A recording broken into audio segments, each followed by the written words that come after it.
Hello again, everybody. So this video is going to be about making homemade deodorant, and we've been making our own deodorant for a while now. Andy let me know this morning that he is out, so we're going to take a few minutes just to make some more. And so first I want to show you the book that this recipe is coming from. This is from the book Science of Essentials, Best Recipes, and this lady I found on Instagram. She has her own Etsy shop where she sells these books, and she's absolutely wonderful. She does essential oils with just about everything in her life. And this is the recipe for the deodorant. So feel free to take a screenshot of this if you like. You know, we always share everything that we can share with you guys, so that way you can try to make it yourself. All right. So first ingredient is going to be 1/8 of a cup of cocoa butter or mango butter. And 1/8 of a cup, if you don't want to try to get exactly half of your little 4th cup measure, or if you don't have a measure with 1/8 of a cup on it, 1/8 of a cup is equal to 2 tablespoons.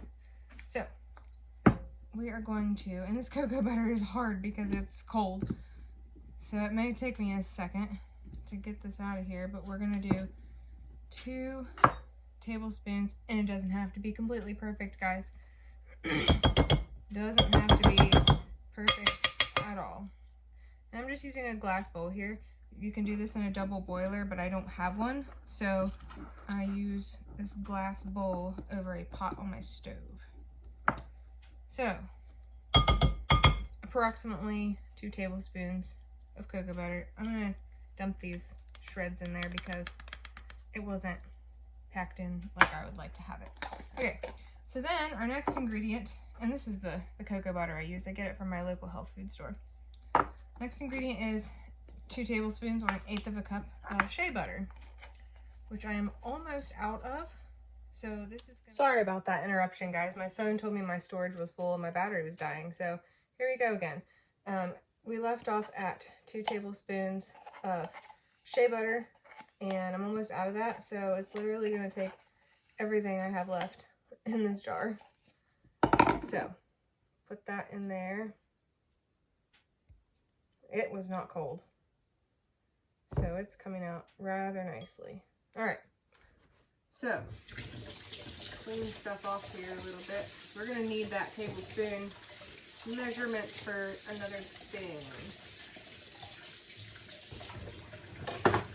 This recipe also calls for baking soda, but Andy is very sensitive to baking soda, so I leave that out. It is 100% optional.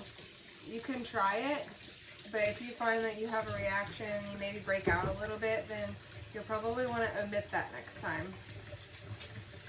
So that happens to him anytime we've used baking soda in the past.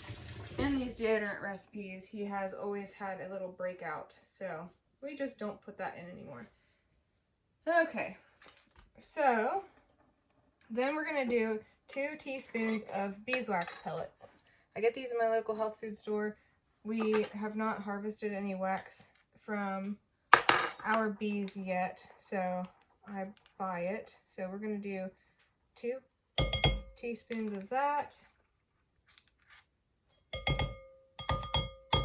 Okay. Next, it would call for the half a tablespoon, of baking soda, but we're going to omit that, and we're going to do 1/8 of a cup of arrowroot powder. And remember, 1/8 of a cup is 2 tablespoons. And since my tablespoon thing is gross, and I don't want to take the time to fill it or to wash it for this video, 3 teaspoons equals 1 tablespoon. So we're going to do 6 teaspoons of arrowroot powder. You can get this at any health food store.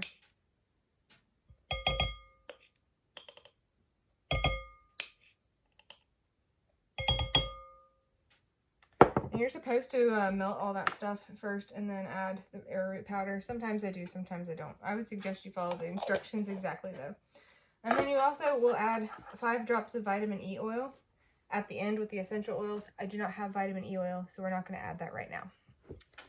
All right, then we're going to come over here to my stove, and I just set this bowl on top of this pot that we keep on the stove all the time with water in it, so that we keep this pot on there so that it will put moisture into the air, but that bowl fits perfectly right on top of it. So we're just going to let that melt and I'll stir it up as it does, and I'll be right back. All right, we're back. So we have melted everything that is still hot. I'll show you there, if you can see that. We have melted everything and let it cool for just a moment before adding in the essential oils. If you had vitamin E oil, this is where you would add that, but I do not, so we're going to skip that part. And it says to add 60 to 90 drops of your favorite essential oils. And it's got some lists there of things you can put together. This is the one that I choose, Shinrin-yoku by doTERRA. It is kind of like a foresty, woodsy kind of smell blend, so we're going to put in 60 drops of that.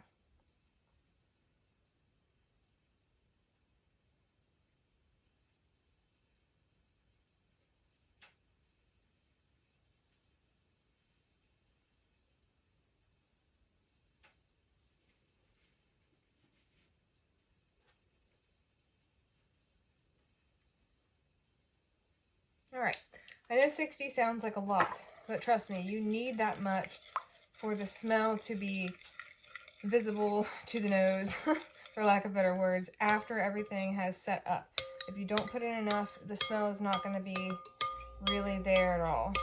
So, like I said, this is kind of a woodsy smell. It's very masculine, which is why I make it for him. He likes this smell.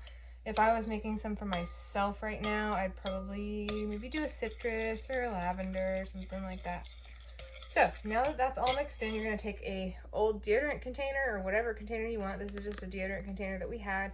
This is a 3-ounce container, but this recipe is for 2 ounces. So you want to make sure your container is at least 2 ounces.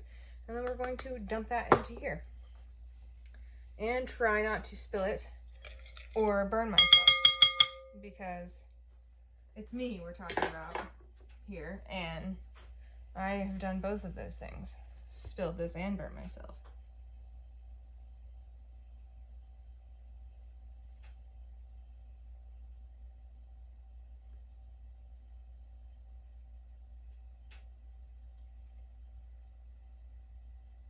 It's not all going to come out of the bowl, unfortunately, but just do the best you can.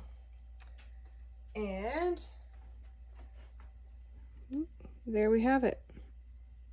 So now I'm going to take this outside because it is winter and it is very cold. So let me see if I can get a little bit more out of this bowl. We don't want any of it to go to waste, that's for sure. It doesn't fill up this container all the way, like I said, because this is a recipe for your 2-ounce container and this is a 3-ounce container. But we're going to scrape every last bit of that we can out of there.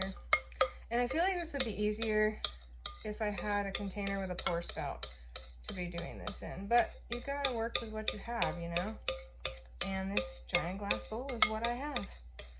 Now, I used a wooden spoon last time I made this. Well, the time before, when I was working with beeswax products. And I don't recommend a wooden spoon because it's hard to get the wax off. So I always, unless you're working with bentonite clay, if you're using wax in any sort of fashion, then work with a metal spoon. That way you can get it clean. All right, so that is that.